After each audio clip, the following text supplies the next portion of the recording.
So I'm George Cohn here at the Lest We Forget World War II Museum to talk about some veterans that I knew. And this evening I would like to put the spotlight on Colonel Ed Sayre from Breckenridge, Texas. Colonel Sayre, here we have him here, is an elderly gentleman. When I went to go visit him with my children and a friend of mine, Ed Sayre he hailed from Breckenridge, Texas, and to tell his story, to recap his story, Ed Sayre was in the National Guard in the 30s,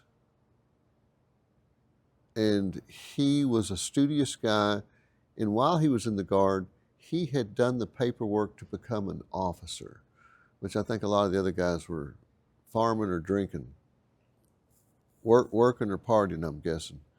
But he was a studious guy striving to get ahead. So he became an officer, and he talked about when they went on maneuvers, or excuse me, well, they were in transit getting ready to go to Europe, but they went to Florida.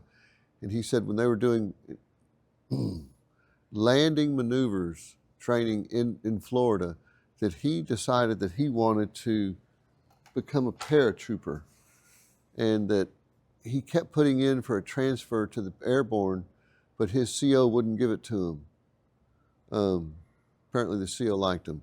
So the CO went on vacation, and while he was gone, I believe it was maybe it was Captain Sayre already, had the adjutant, or the guy that was replacing the CO, sign the orders.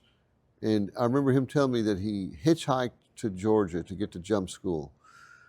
So Captain Ed Sayre attends jump school, and when he graduates, he says he walks out of the building, and there's a colonel standing there with a clipboard, and he says, "Ed Sayre?"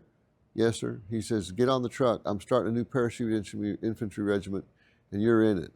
It was none other than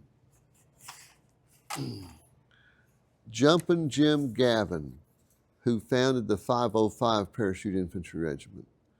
That was Ed Sayre's CO. So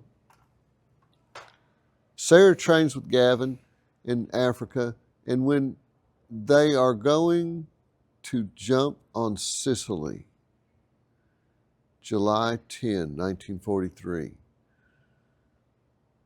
Sayre told me that they took off from Africa and that there were big winds, and he said it was a difficult flight, that there was a storm and there was wind, and they got pushed off course, and they figured out where they were from seeing Malta, I believe it was.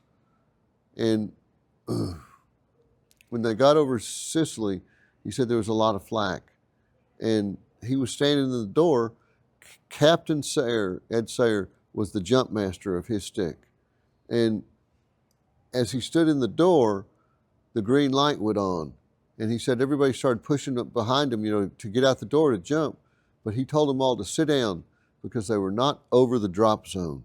And so he went forward to the pilot and told him, "We're not over the DZ, we're not over the drop zone." And the pilot told him, "Just get out, there's too much flak, just jump."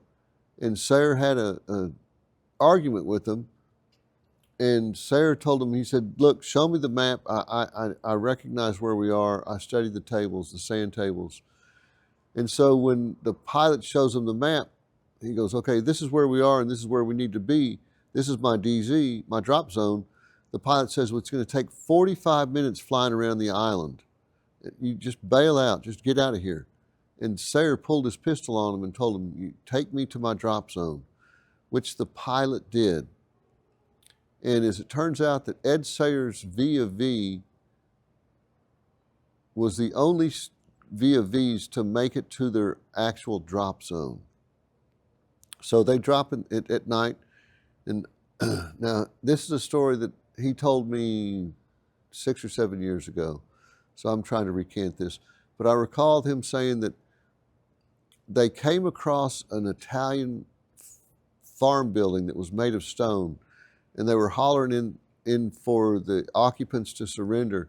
And he said that there were some Germans in there that put up resistance. And Captain Sayre told me, he said that he himself was rolling grenades in there and he could hear them screaming. He said the Italians came out surrendering in mass and the Germans came out begrudgingly, but they were holding their guts in their hand. They'd been tore up by those grenades. And he said everybody surrendered. And he told me that they started marching to their objective down the road at night. They've got prisoners of war that are carrying and helping the wounded. I remember him saying when they captured these Germans at that farmhouse, he told the sergeant to have them, the Germans carry the American wounded, and a German officer didn't want to do it. And Sayre told his sergeant, he said, "Sergeant, make this German understand that I mean business." And the sergeant stuck him in the butt with the bayonet on his rifle, which all the German enlisted men were aghast that their officer had been treated as such, and they jumped into position and carried the wounded. So they're marching down the road, going to the objective, and at early morning, it's still dark, and they hear vehicles approaching.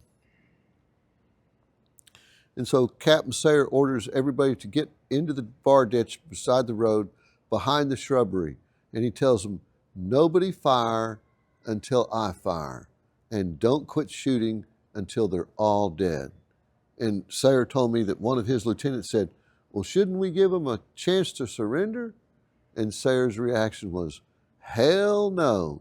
They've got machine guns and armor, and we're just standing behind bushes here. Kill every one of them. We've got an objective to achieve." So Sayre said that the column shows up, and it's some motorcycle guys, and then the Kubelwagen, their Jeep, and then a couple trucks with men in it. And he says that he opens up on them, and he said they killed them all. And I want to say it was 20-something of them.